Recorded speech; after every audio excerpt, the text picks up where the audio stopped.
Om Sahana Vavatu Sahano Bhunaktu Sahaviryam Karavavahai Tejasvinavadhitamastu ma Vidvishavahai.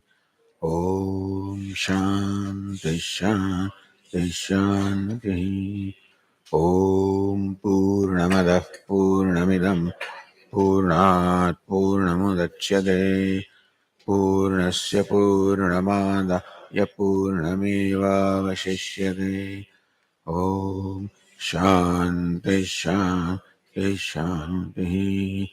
Shruti Smriti Purananam Alayam Karunalayam Namami Bhagavat Padam Shankaram Lokashankaram Shankaram Shankaracharyam Keshavam Badarayanam Sutrabhashyakrutau Vande Bhagavantau Punah Punah Ishvaro Gururatmedi Murtibheda Vibhagine Vyomavadvyapta Dehaya Dakshinamurtaye.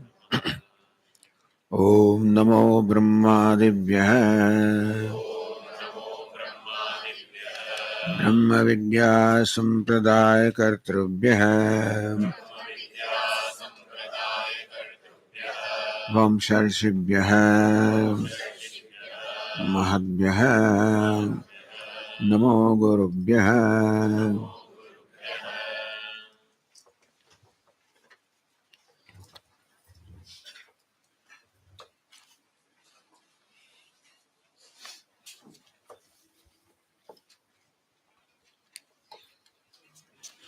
On the page 23, line number 20,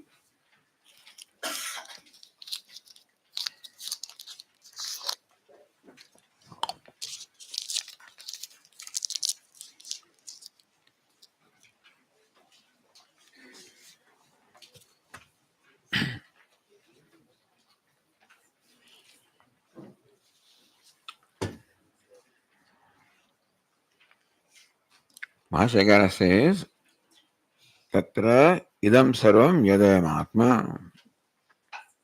So this was said earlier, Brahmatam paradar ya anyatra atmana brahma veda. It was said that a person such as a Brahmana rejects me when I look upon that Brahmana as different from me. A general statement that anybody rejects me when I look upon that individual as different from me. This was the basic truth that was said. In turn, if that person looks upon me as separate from him or her, I reject them also. What's the reason? Why is it so? Why is it that when I look at someone as different from me, that I get rejected by that person? What is the reason? Idam sarvam yadayamatma. Because what we call a Brahmana, Kshatriya, X, Y, Z, sentient, insentient, whatever there is in the universe, idam sarvam, all of this, without an exception, yet I am Atma, all of this is indeed nothing but this self. Iti pratignatam. So this is pratigna, proposition of this Upanishad. Idam sarvam yadayam atma. Idam means this. Idam sarvam, all of this is this Atma. And that is the reason why, meaning that what you are is what I am. That is the reality, and that is the proposition, the pratigna that is made in this Upanishad. That's the Mahavakya around which everything is woven. It is this Mahavakya, this Vakya, the statement that all of this is nothing but Atma, is being unfolded in this Upanishad. Iti pratignatam. So this was the pratigna, the proposition that what is Atma. Tatra hetu abhetaha pratigna. Then you will say the hetu. The basic logic is that you make a proposition and then say the reason. Why do you say that? Why does Upanishad say that all that there is Atma? So then we must give reasoning. Upanishad provided reasoning. Tatra hetu abhetaha. The text itself provided the hetu means reason for making the statement that all that there is Atma. What's the reason? On what basis do you say that? Atma samanyatvam, Atma jatvam, Atma pralayatvam cha. Atma samanyatvam, that Atma is woven into, it pervades in everything that we interact with. And the example was just as when you listen to the specific beats of a drum, you cannot hear or you cannot experience the specific beats or notes rather of the drum without experiencing the sound of drum in general. Three examples were given. You cannot experience the specific notes of veena or lute unless you experience the general sound of lute. And third example was conch. You cannot experience the particular notes of the conch unless we also experience the general sound of conch. But we may not see because the particular is not separate from general, therefore you cannot identify this general than particular. When you see the ornament, automatically you see it with the gold, except you can't say this is gold and this is ornament. Where the ornament is, there the gold is. Atma samanyatvam. Similarly also in whatever we experience, no experience is apart from or devoid of the experience of Atma. Just as the experience of ornament is not apart from or devoid of experience of gold, ornament is called the Vishesha, gold is called Samanya, universal and particular. So no particular thing can be experienced unless we experience the universal. Particular ornament cannot be experienced unless we experience gold that is universal. A particular table cannot be experienced unless we experience universal, which is wood. A particular part, Vishesha, cannot be experienced unless we experience clay, which is universal. Simple. Similarly also, what we experience, names and forms, are particular. But they cannot be experienced apart from the universal.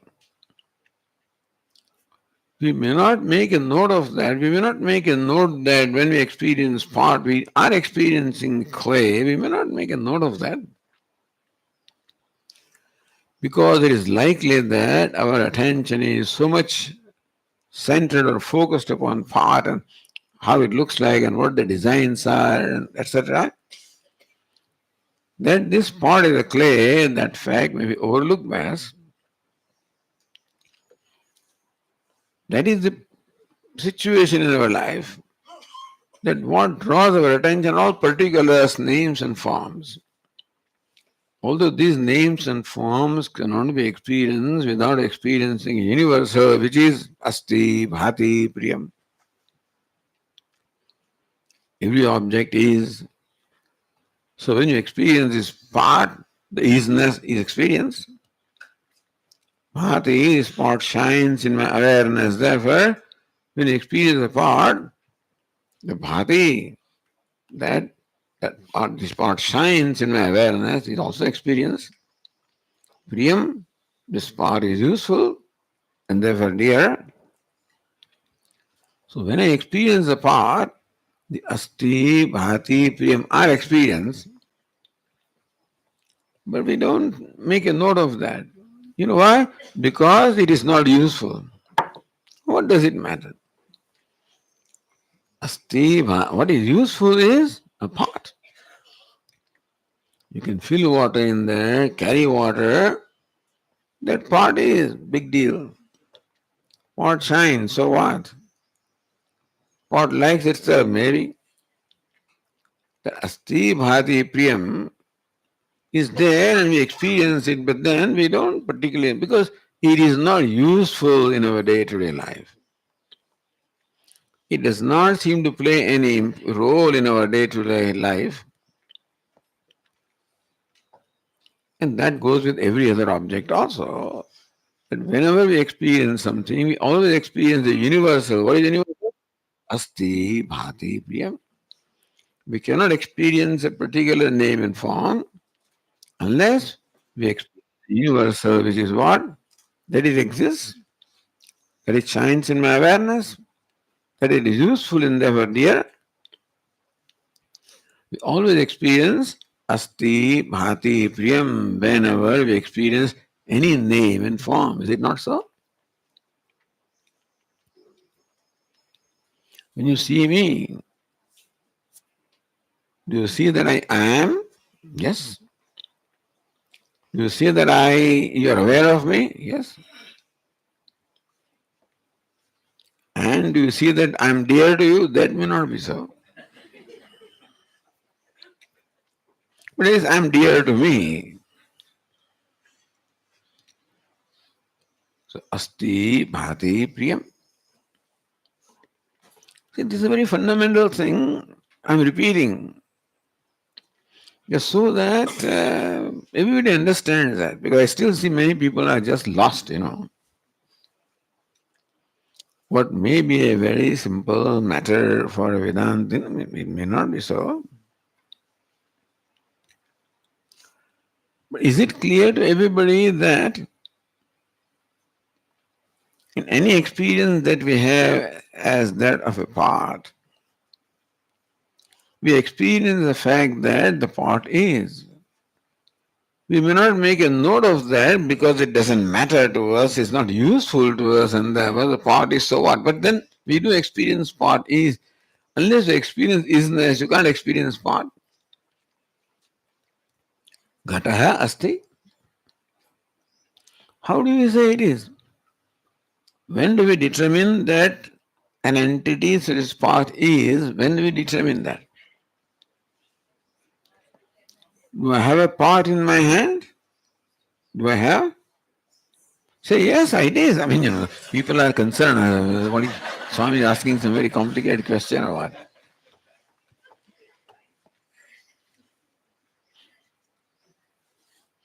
But you are sitting in your own chair, nobody is watching you. If you stand and give an answer, then everybody is watching me.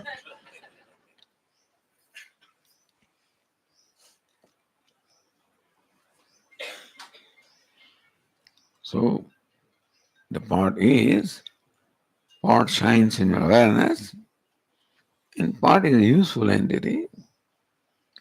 Asti, bhati, priyam. And that goes for anything. Whether an object is precious or an object is worthless. But that a worthless thing is, even a worthless thing shines in my awareness, and worthless thing must be also important because it is there. See, whatever there is in the creation, there is a serve a purpose. The general rule is that nothing that is redundant will exist in nature. Nature keeps on, getting rid of what has served the purpose. So whatever there is in the creation is there to serve the purpose.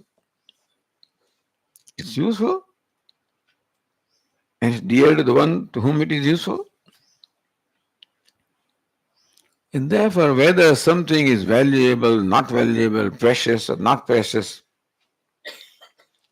useful or not, whatever, that it is asti, that is bhati, it shines, it is priyam, this is invariable. That much we cannot deny. And what is asti, bhati, priyam? What is it? The asti, bhati, priyam, where is it? The existence of the pot exists. Is asti, bhati, priyam in this pot? Yes, Swami, where the pot is, that is where asti is, that is where bhati is, that's where priyam is. Is it not so? No? Yes.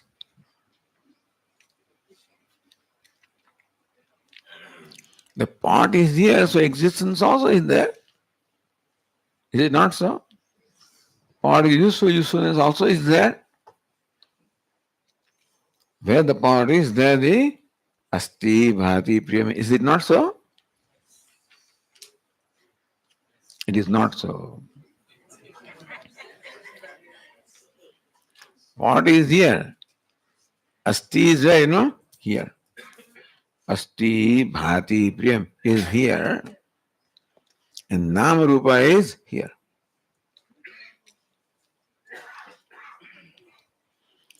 Nama Rupa is drishya, meaning the object of perception or object of experience. Asti, bhati, priya is not the object of experience. It is the very nature of experiencer. It is the nature of the subject. Nama Rupa is the nature of object. We are mixing up the two. When you say that Asti Bhadi Prem is there, in fact, Asti Bhadi Prem is the nature of the subject. Nama Rupa is the nature of the object. It's confusing, Swamiji. But then, clearer we understand this, clearer this text will be.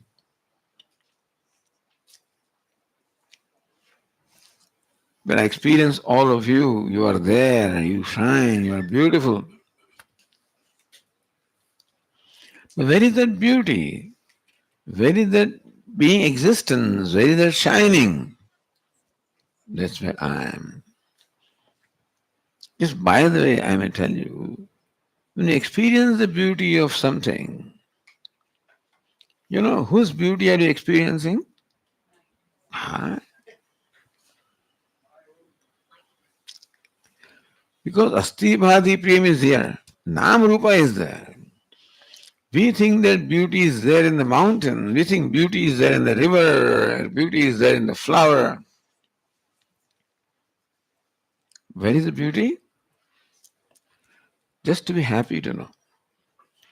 Because we have such low self-esteem.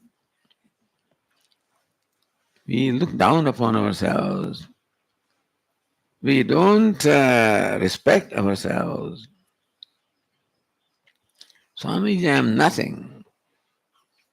I am useless. I am nobody. But no. All the usefulness is where?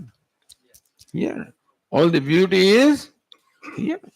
All existence is here. All ananda is here. I'm not joking. It's a fact. Because asti bhati priyam can only be nature of consciousness. It cannot be nature of something that unconscious or inert. And thank God that, or thank God, you can be proud that there's one entity in the universe that is conscious, and that is you, or that is I. No, Swami, we are all conscious entities. Yeah, we are. But just as the bulb glows because of electricity, this bulb glows with consciousness or sentiency because of electricity, which is what? The consciousness. Just as one electricity enables all the bulbs to glow, similarly also, one consciousness makes all these bulbs to glow with sentiency. with existence, with awareness, with happiness, with beauty. So that existence, awareness, beauty, which I think is there, where is it? It is my own nature. So when I experience the beauty of a flower, I admire this. You can take satisfaction from the fact that the beauty that you're admiring in this flower is your own. You are imparting beauty to this flower. No, no, I'm not. This is right. Isn't this just to make you feel good that I'm saying this?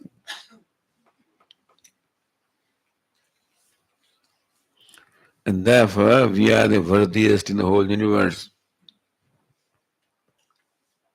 But why do I think I'm worthless? That is because I'm equating myself with this body, and this body may be worthless. I'm equating myself to my mind, which may be small.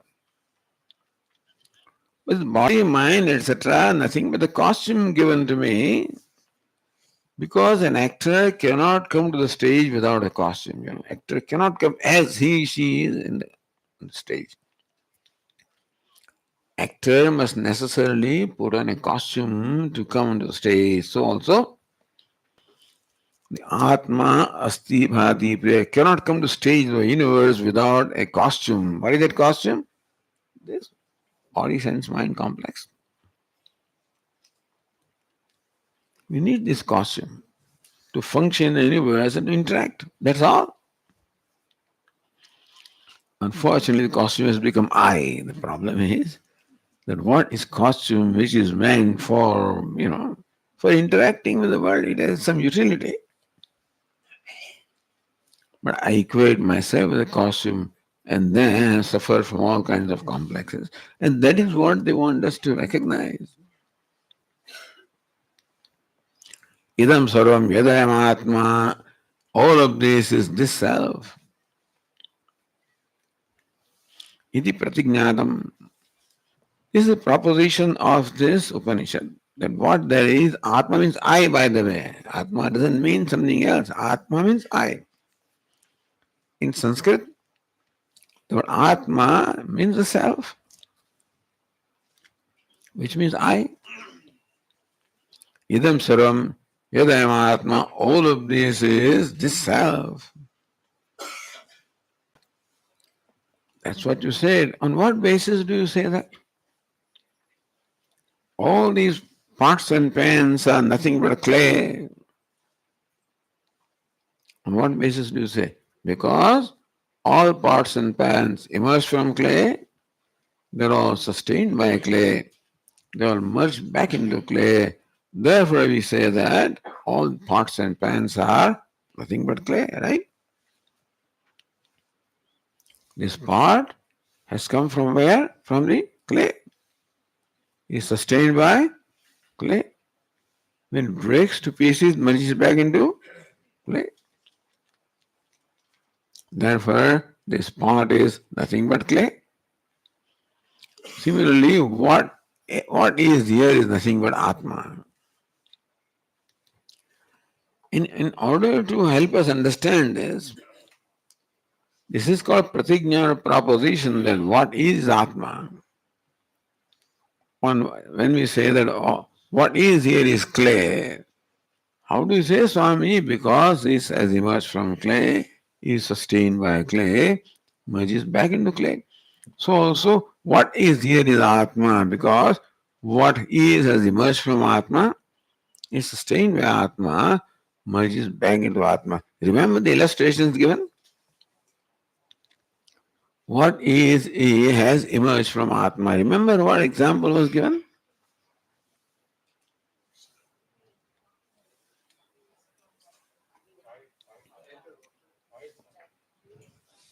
Little louder.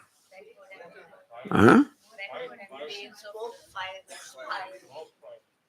How from the fire, the smoke and the sparks and the embers and the flame all the different things emerge from the fire, how from one fire a variety of names and forms emerge, so also from Atma the variety of names and forms of universe emerges. That was the Drishtanta illustration given to show how everything is emerged from Atma. That everything is sustained in Atma. Remember what examples were given? Hmm? Drum, veena, lute, conch. Three examples were given. For showing this sthiti or sustenance, three examples were given. Why? Because in the universe, that is, we experience all visheshas or particulars. And a particular cannot be experienced without experiencing universal. So when you experience the particular notes of drum, you are also experiencing universal sound of drum. When experiencing particular notes of veena, you are also experiencing particular sound, general sound of veena and also the conch. So we are experiencing particular names and forms. That means we are experiencing what is universal also. And what is that? That is Atma. Examples of sustenance. An example of merger. Remember what is the example of merger? How all the waters merge into ocean. How all the particulars merge into universal. How all the touch merges into the organ of touch. All smells merge into organ of smell. All taste into organ of taste, etc. Atma samanyatvam, atmajatvam, atma pralayatvam. Atma samanyatvam, the Atma is samanya, universal, by examples of the drum and lute and the conch. Atma jatvam, that everything is born of Atma, for that, the example of fire, from which the smoke and spark, etc. are born. Atma pralayatvam, everything merges back into Atma, for that example of the waters, merging back into the ocean, and so forth. All visheshas or particulars merging into universal, all visheshas emerging from universal, all visheshas sustained in the universal, all visheshas merge back in universal. Visheshas such as the smoke and the spark and the flame emerge from the universal of this fire. Vishesha, which is the particular notes of the drum, particular notes of the lute, particular notes of the conch, are sustained by the general sound of the drum, the lute, the conch. And all particular, like water, they merge back in their source with the ocean. And so all the Visheshas merge into Samanya universal. This the Upanishad is very generous in giving examples. So no glossing over. Because you can just make a statement, if it's born of Atma, sustained by Atma, and I can repeat that. But with illustration, this is explained. Tatma tasmat utpatti sthiti pralaya kaleshu prajnana vyatirekena abhavat. Tasmat, therefore, utpatti, creation, sthiti, sustenance, pralaya, merger, dissolution, kaleshu, at the time, all those at the time of creation, the time of sustenance, the time of merger, at all the times. Prajnana vyatirekena abhavat. Prajnana means consciousness. That all these phenomena of creation, sustenance, dissolution, we are aware of creation, we are aware of sustenance. Right now, at least, the universe is, we are aware of the sustenance of the creation, Swami, we have not seen. Dissolution we will never see. But at least the sustenance we experience. So sustenance is experienced with prajnanam, with consciousness. And therefore examples were given that all particulars emerge from universal, they are sustained by the universal, they merge back in the universal. I've repeated it a million times,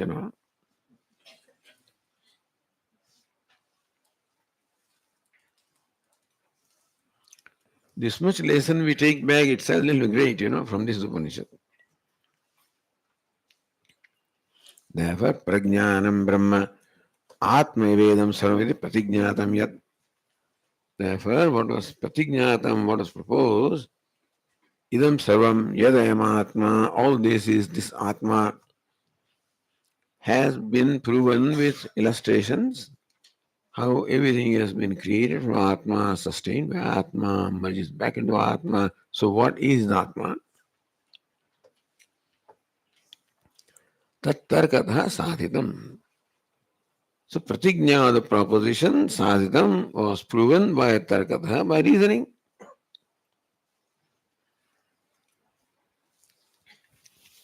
The last example was example of pralaya, as to how all the waters, they merge into ocean, their source. So now Bhashyakara takes up a very interesting topic, a very important topic. Swabhavikoyam prayati paurāṇikaha vadanti. So there are different kinds of pralaya. Swabhavikaha pralaya, at least two are mentioned, atyantika pralaya.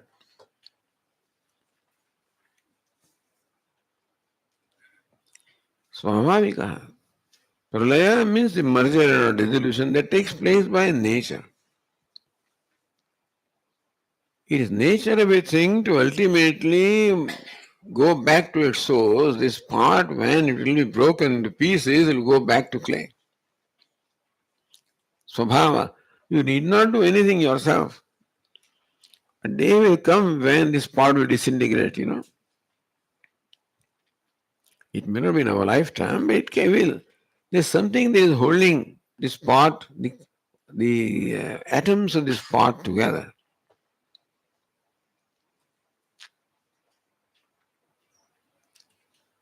There is water, the chemical water that holds all these molecules together. That is why we have this part. Does it sound familiar to somebody? In chemistry? Hmm? Sugar also, crystal has water. Yeah, water of crystal. But please understand that there is something that holds the particles of the clay together when there is a spot. When that bonding force is not there, then these particles will disintegrate. Is it not so? This becomes very, clear with marble, for example. When we heat this marble, and marble gets crushed or disintegrates,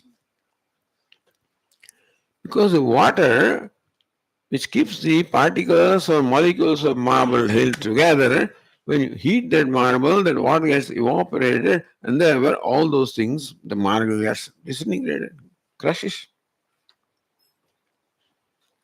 That much chemistry have we learnt or not? I don't know. But anyway, some background should be there to communicate, is it not so?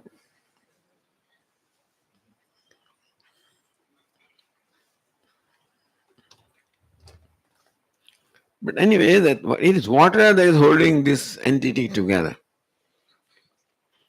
And by heating this so-called part, when the water gets evaporated, all the particles of this clay will disintegrate. Something holds it together. When that is not there, they go back to the old state. You know very well, when you make chapati, you take the atta. Can you take the atta and then roll it into chapati? No. What should you do? You must make the dough by adding water, which holds these particles of wheat together. Is it not so? And then you can roll it. You can't take just wheat and try to roll it. And that is why sometimes there are problems with the so-called, what is it, millets and stuff like that. This millet is nice to hear, but not that easy, to roll chapatis and things like that because it's not easy to hold them together. I don't know, I'm sure many of you experienced that. Like this, what is it, this corn and so many grains are there, not easy to hold them together. And they're rough, they're dry. Nothing is like wheat. Nothing can compare in the world to wheat. As far as, and this is now, not Vedanta. They keep on talking millet and millet and millet. And I said, what? How do millet with what subject do you eat? It doesn't mix with anything. The wheat will go with any subject. Do you think? Remember, understand that. Wheat will go with any subject. It's potato, brinjal, whatever it is. In our kitchen, anything will go with anything. That's a different thing.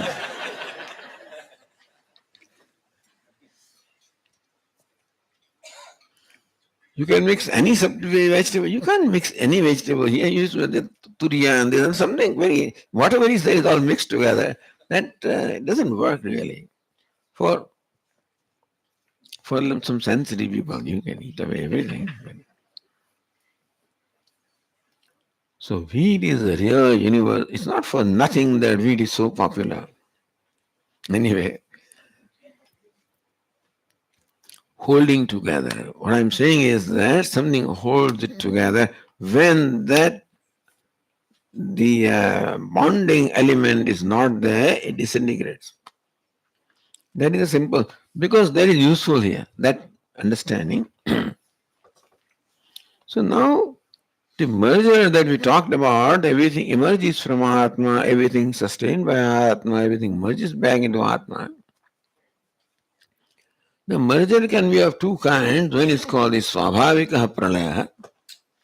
By Swabhava, this clay or pot will go back into clay because it has emerged from there. So Pauranika say that the only kind of pralaya or dissolution is so similarly the Prakritik laya. The whole universe of names and forms is product of Prakriti, matter. The Sankhyas will explain that Pradhanam from Prakriti, then comes the Mahattattva, then comes the Samashti Buddhi, and then comes the Ahankara, etc., etc. So Prakriti is the primordial matter. Prakriti laya means what? Everything merges into Prakriti, in the primordial thing. Called Prakritika laya. So many kinds of layas are there. Every day there is laya. When you go to sleep, then there is laya. There is daily laya. Laya means merger. We merge into ignorance during sleep. Then the time comes and all of us will go to sleep together.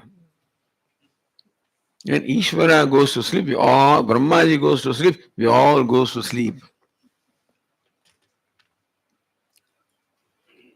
And when Brahmaji wakes up, we wake up. But time comes when Brahmaji does not wake up. When his lifespan is over, then nobody wakes up. At that ultimate layer. What I'm saying is, telling you is that different kinds of layers or mergers are there. But basically, merger is of the effect into cause, karya into karana, the pot into clay, and this prakriti or the primordial matter is the cause of everything. Therefore, ultimately, time comes when everything merges back into prakriti, so prakritika laya. But that laya is like laya in the sleep that we wake up again. In the sleep, we experience the temporary moksha. Sleep is a good example of moksha or liberation. You know that? In sleep, you enjoy moksha, freedom. Is it not so? Why is sleep so dear to us? Because all samsara vanishes in sleep. All worries and anxieties vanish in the sleep. All dualities and conflicts vanish there. In the sleep, we merge into the non-dual, the universal. All visheshas are merged into nirvikalpa, vikalpas are merged into nirvikalpa.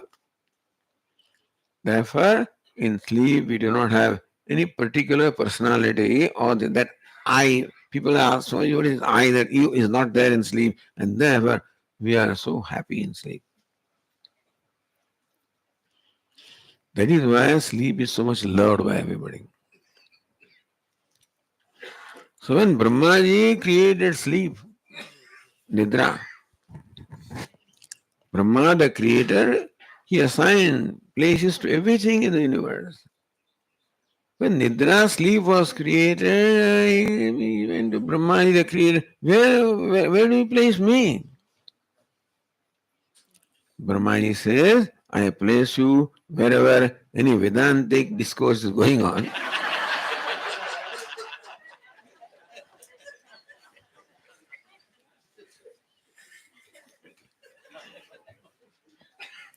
Sleep also requires a place.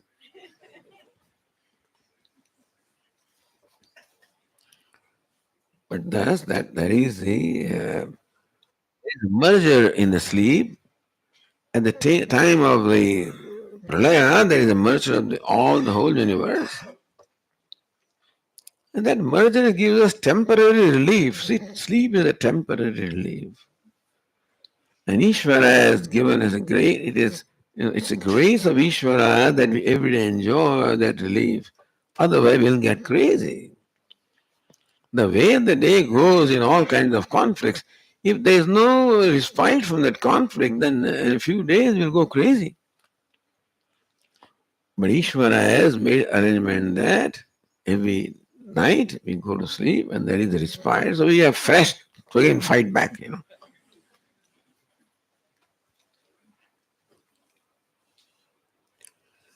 But we want sleep, in fact, from where we don't want to wake up. Now, I'm not talking about death, that's another kind of sleep. Since we love sleep because there is a complete resolution of all the individuality, that I'm no more under the burden of individuality, that I'm free from all conflict because there is no two or duality there. I love that. That is an example of moksha, but what I want is the sustained sleep. We'll give you injection, Swami. No, I don't want. I want to be happy and I will be awarefully happy. I will be happy and be aware that I'm enjoying happiness. I don't want happiness without awareness. That coma stuff I don't like. So that kind of laya what is that laya?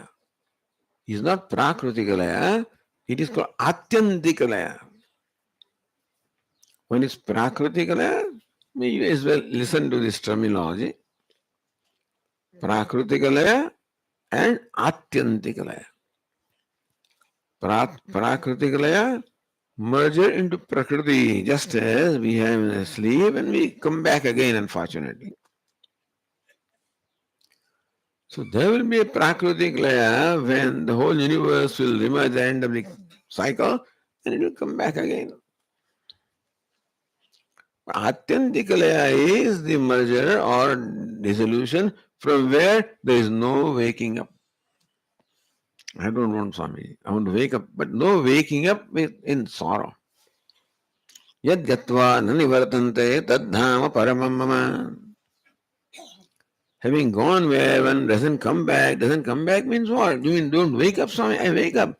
Doesn't come back to the world of misery. Doesn't that becomes free from all the conflicts and misery. When Lord Krishna doesn't come back, doesn't mean he goes away.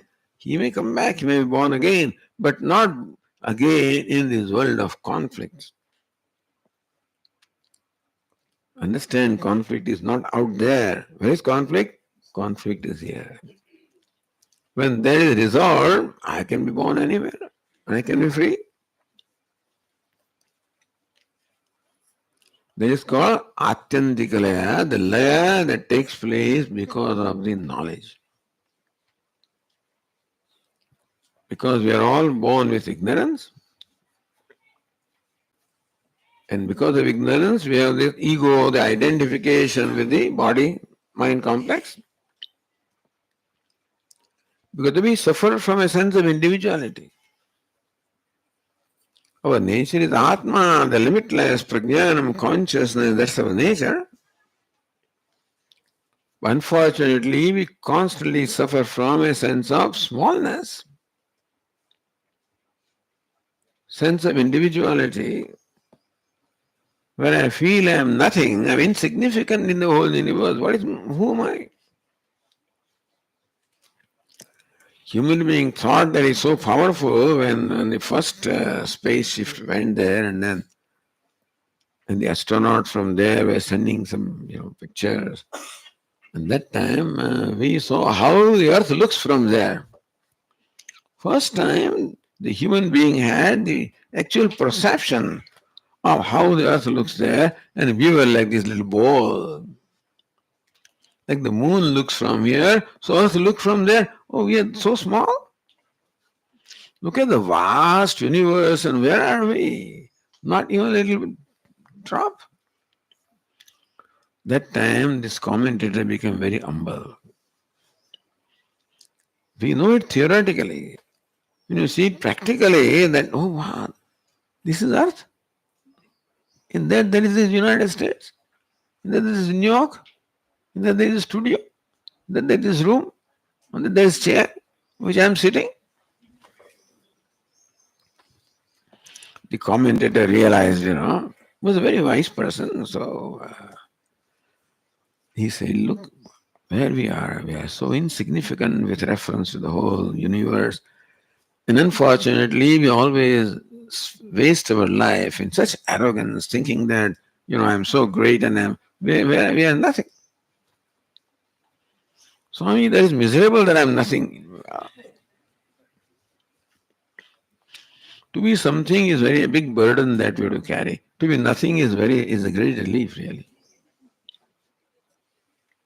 So wise person knows I am nothing and enjoys that being free from all the freedom from burden.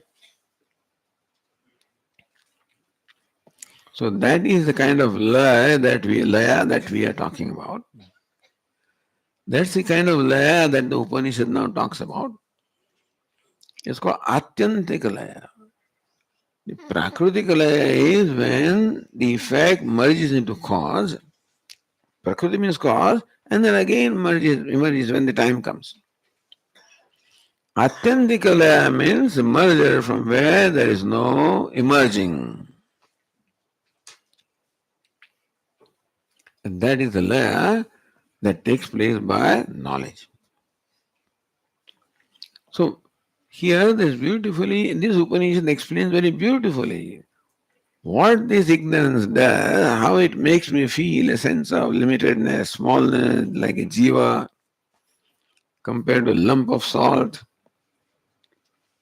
and how the salt, when dropped in water, gets its own nature back, and then it becomes free from the sense of lumpness, smallness. So that is the illustration given in the subsequent passage. We'll continue.